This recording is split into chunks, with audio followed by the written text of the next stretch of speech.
In broad daylight, at a crowded Target store, an 18-year-old girl made what should have been a simple purchase for her boyfriend's anniversary gift. But lurking in the shadows was a predator who had been watching her every move. What happened next would shatter a family forever and expose how quickly an ordinary day can transform into every parent's worst nightmare. Hey, Cold Crime Cases family. Before we dive into this devastating case, I need to ask you something that's been weighing on my mind. You're about to hear a story that took me countless sleepless nights to research, poring over police files, autopsy reports, and heart-wrenching family interviews. If this case moves you, if it makes you think about your own safety or that of someone you love, please hit that subscribe button. And tell me in the comments where you're watching from. I love connecting with our global community of true crime enthusiasts who demand justice for the voiceless. This is the story of Kelsey Smith, a bright, ambitious 18-year-old who had just graduated high school 9 days earlier. She was planning to attend Kansas State University to become a veterinarian. She was the kind of daughter every parent dreams of having. Responsible, caring, always calling as she was running even a few minutes late. On June 2nd, 2007, Kelsey's world and her family's would be destroyed by a stranger's twisted obsession. It was supposed to be a celebration. Kelsey and her boyfriend John were marking their 6-month anniversary that Saturday evening. She had one simple errand to complete first, a quick trip to Target to pick up his gift. Her father, Greg, an off-duty police officer, and her mother, Missy, watched their daughter leave their Overland Park home that afternoon, never imagining it would be the last time they'd see her alive. At exactly 6:54 p.m., surveillance cameras captured Kelsey pulling into the Target parking lot. She moved with the casual confidence of any teenager running a routine errand. The cameras tracked her every step as she entered the store, browsed the aisles, selected her items, and chatted briefly with the cashier. Everything appeared completely normal. But evil was already in motion. What the family didn't know, what nobody realized at the time, was that Kelsey wasn't alone. Lurking in the same store, carefully timing his movements to match hers, was a predator who had been following her. Edwin Hall, a 26-year-old stranger, had spotted Kelsey and become obsessed. He shadowed her through the store, positioning himself strategically, always keeping her in sight while staying just out of her awareness. The surveillance footage reveals the chilling choreography of a planned abduction. Every time Kelsey appeared on camera, so did Hall, a slim white man in a light t-shirt and dark shorts. When she headed to check out, he deliberately moved toward the exit, ensuring he'd be outside waiting when she returned to her car. At 7:04 p.m., Kelsey completed her purchase and walked back to her vehicle. The security cameras captured what happened next, though it would take investigators precious hours to spot the crucial detail that would crack the case wide open. John arrived at the Smith home at 7:30 p.m. as planned, expecting to pick up Kelsey for their anniversary date. But she wasn't there. Minutes ticked by, then an hour. For a girl who never failed to call as she was running late, this silence was deafening. Greg's police instincts kicked, and immediately, Kelsey was the kind of teenager, unlike most, that even if she was a few minutes late, she would call to let us know because she didn't want us worrying, he later recalled. When 30 minutes passed without word, Greg began calling local police departments, checking for accidents or any contact with her car. He wasn't reporting her missing yet. He was being a cop, following his gut that something was terribly wrong. The family raced to Target, hoping to find Kelsey stuck in the parking lot with car trouble or a dead phone. But when they arrived, neither she nor her car were anywhere to be seen. Panic began to set in as they drove through the surrounding area, desperately searching for any sign of her. Then they found it. Across the street from Target, in the Macy's parking lot, sat Kelsey's abandoned car. The sight hit Greg like a physical blow. "That was a bad signal to me that the car was in a different place," he said. A signal that this could be a crime scene. He immediately called police, warning everyone to stay back and preserve potential evidence. For hours after Kelsey was last seen, officers arrived to process her vehicle. What they found inside told a story of interrupted plans and shattered dreams. Kelsey's purse remained in the car, along with the wrapping paper and anniversary gift she'd purchased at Target, a present John would never receive. As we were watching the police bag Kelsey's car, your stomach is in your throat, Greg remembered. But it was what they found outside the vehicle that made everyone's blood run cold. A piece of fabric was sticking out of the trunk. The family held their breath as forensics approached. "We hoped that she was in it, but prayed she wasn't," said Missy. "I was literally holding my breath because I thought maybe that's where she was. And I was hoping if she was there that she was alive." The trunk was empty. "When you don't see her, I dropped to the ground," Greg recalled. Like, he just knew this is serious. This isn't just, she's late or something. And then when she wasn't there, it was like, so where's my child? If you're still watching and haven't subscribed, I'm honestly curious. What's holding you back? This case represents hours of painstaking research, reaching out to family members still grieving, and piecing together evidence that law enforcement worked around the clock to gather. Drop a comment and let me know what would make you want to subscribe, because cases like Kelsey's deserve to be told with the respect and attention they merit. With no clear signs of struggle in the car and no immediate leads, police began a methodical process of investigating Kelsey's disappearance. Greg and Missy found themselves in an interrogation room, not as grieving parents, but as potential suspects. It's standard procedure in missing person cases, but the experience was surreal for the veteran police officer. They put us in a questioning room, and they left us there for a little bit of time, and there's a camera up on the corner, Greg recalled. I looked at Missy and said, they're watching us, right? Do you realize we're both suspects right now? The questioning was routine but thorough, and both parents were quickly cleared. Attention then turned to John, Kelsey's boyfriend and the last person known to have been with her. Despite being described by Greg as such a wholesome kid that you would never think anything like that, John faced intense scrutiny from detectives.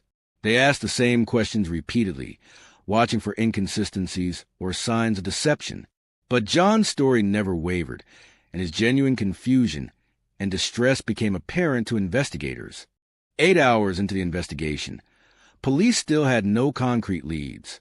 Frustrated and desperate, the Smith family decided to take matters into their own hands. They mobilized hundreds of volunteers from their community, creating an unofficial search operation that would span neighborhoods and touch countless lives. "You really didn't know what kind of community we lived in until this happened," Kelsey's brother later said. "Hundreds of people came out of nowhere to come search for my sister. And I don't know any of these people, but these people are all family now." Time was running out. Statistics show that the first 48 hours after someone goes missing are crucial. After that window closes, the chances of finding them alive drop dramatically. Every minute that passed was another step closer to a tragedy no family should have to endure. More than 12 hours after Kelsey's disappearance, investigators finally gained access to the parking lot surveillance footage. Hours of grainy video revealed little until 9:17 p.m., 2 hours after Kelsey was last in contact with her family. A car pulled into the Macy's lot, and someone calmly got out and walked away.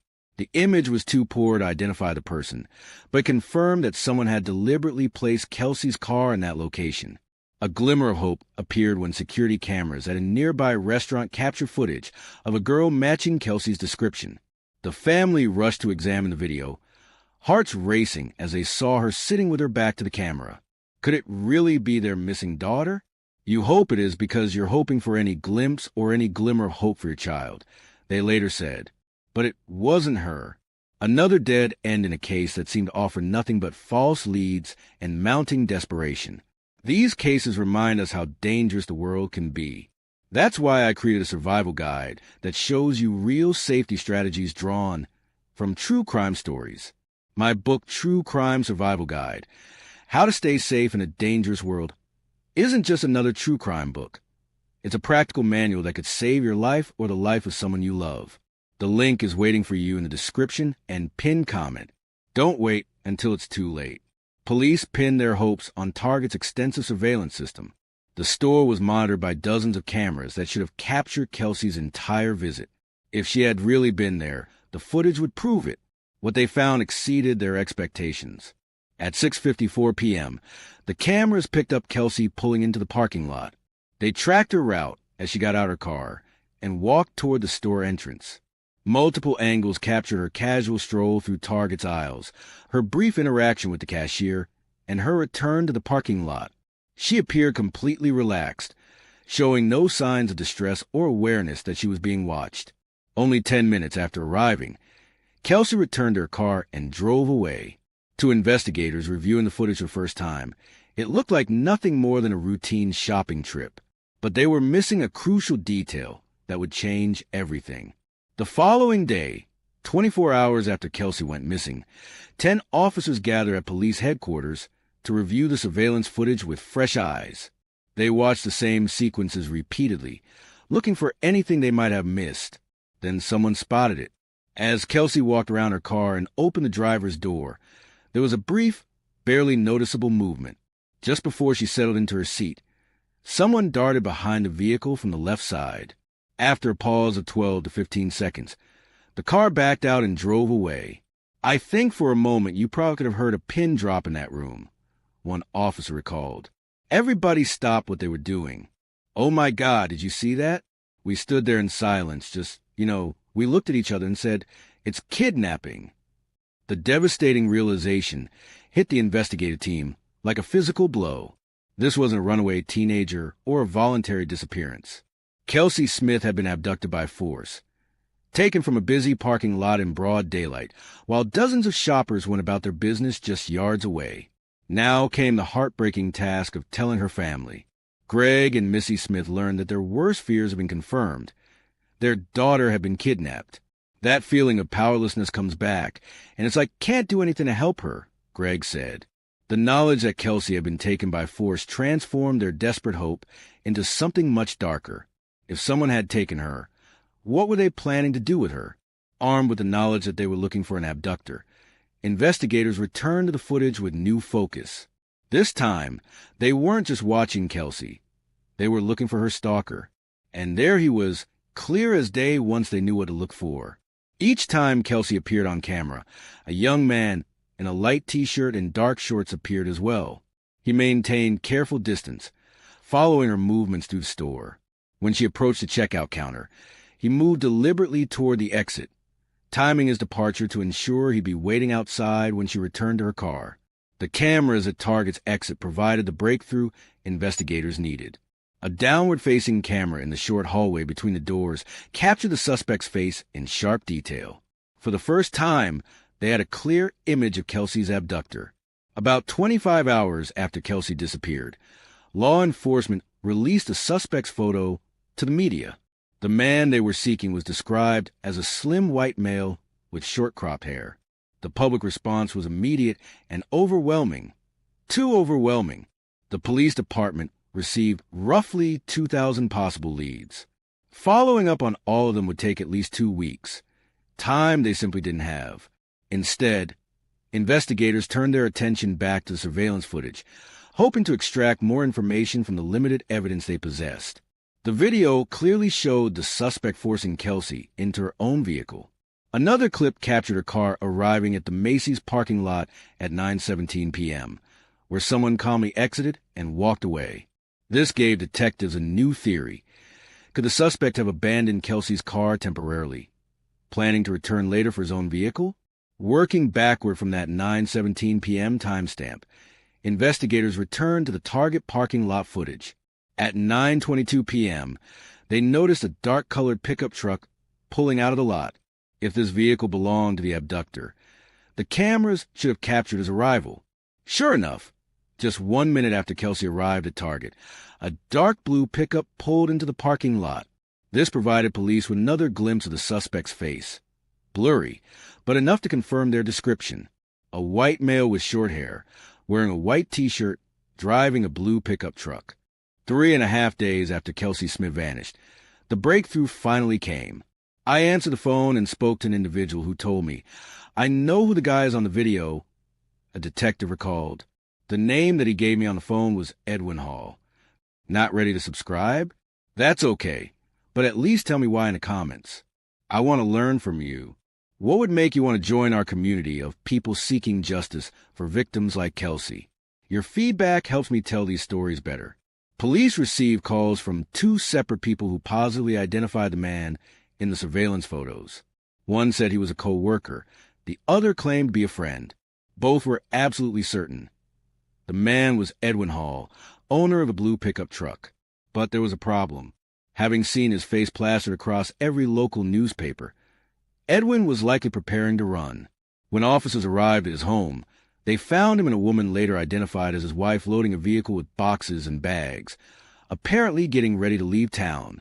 Edwin Hall was immediately taken into custody. His fingerprints were recorded and questioning began. Police had one urgent question that overrode all others. Where's Kelsey Smith? During interrogation, Edwin continued to claim he didn't know Kelsey personally. He admitted to being the person seen in the surveillance footage, but insisted he had only followed her because he found her attractive. He maintained that he had no direct contact with her after she left the store. While he was being questioned, the crime lab delivered results that shattered his denials.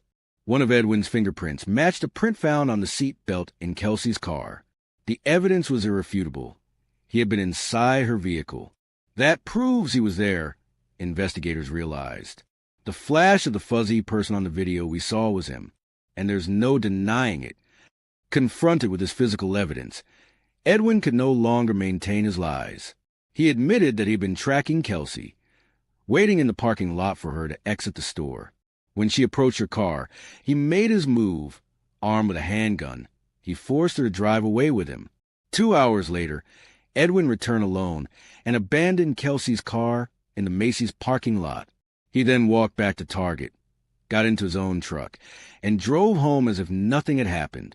For days after Kelsey disappeared, police finally obtained her phone records. By tracking her cell phone's communication with local towers, they pinpointed the last location where her phone had been active. Text messages sent to her boyfriend on the evening she vanished. That cell phone tower that you see about 300 yards away is the cell phone tower that Kelsey's phone communicated with about 7:56 p.m. on Saturday night, investigators explained. The signal led them to Longview Lake, a wooded park about 20 minutes east of Target. After 45 minutes of searching the densely forested area, Detective Bob Miller received the call no one wanted to hear. They had found Kelsey. She was not alive. She had been sexually assaulted and strangled to death. We get a call from the searchers that they have found Kelsey. She's not alive, the family was told. The words every parent dreads hearing, the confirmation of their worst nightmares. We were at the end of our driveway when we were told Kelsey was gone, that they had found her, Missy remembered. And I just remember screaming, "Not my Kelsey, not my Kelsey." Greg's reaction was equally devastating. I pull up right in front of my parents' house, and I see them sitting on the back of Dad's pickup, and they're just bawling. And see my dad cry like that. And they just gave us this look, and I just dropped to the ground and screamed no. Said no, and then I couldn't walk. Edwin Hall was charged with Kelsey Smith's murder. Though he initially faced the death penalty, he accepted a plea bargain and was sentenced to life in prison without the possibility of parole.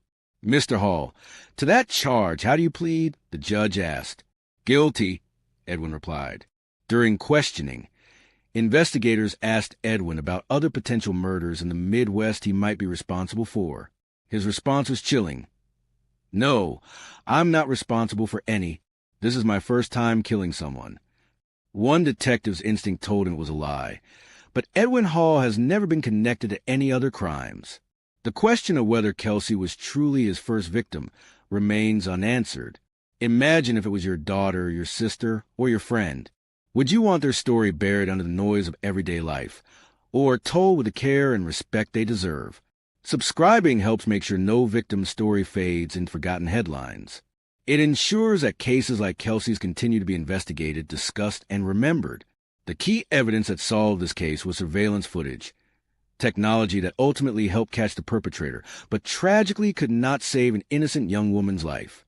The investigation revealed how a single moment of vulnerability can be exploited by someone with evil intentions, and how quickly an ordinary day can transform into a family's worst nightmare. Kelsey's friends remember her as someone who lit up every room she entered. "She was definitely there for me," one friend said through tears. "If I could text her right now, I'd say I'm sorry. Like, she was definitely there for me, which sucks. So yeah, I'd probably just say I'm sorry." But perhaps her father Greg said it best. She wanted to be remembered for the way she made people feel. It's not about the way she left Earth. It's about the way she lived. And that's what's most important. Kelsey Smith was stolen from this world at just 18 years old. Her dreams of becoming a veterinarian cut short by a stranger's twisted obsession. Her story serves as a tragic reminder that evil can strike anywhere at any time, even in the most mundane circumstances. If this case has affected you, if it's made you think about your own safety or that of someone you care about, please take a moment to subscribe and hit that notification bell. Share this video with someone who needs to hear Kelsey's story. Your engagement helps ensure that victims like Kelsey are never forgotten, and that their stories continue to educate and warn others about the dangers that lurk in our everyday world. Thank you for watching, and remember, stay safe, stay aware, and never let your guard down completely. Evil often hides behind the most ordinary faces and the most mundane situations. Kelsey's story could save a life if enough people hear it and learn from it. Until next time, this is Cold Crime Cases, keeping the memory of victims alive and the search for justice ongoing.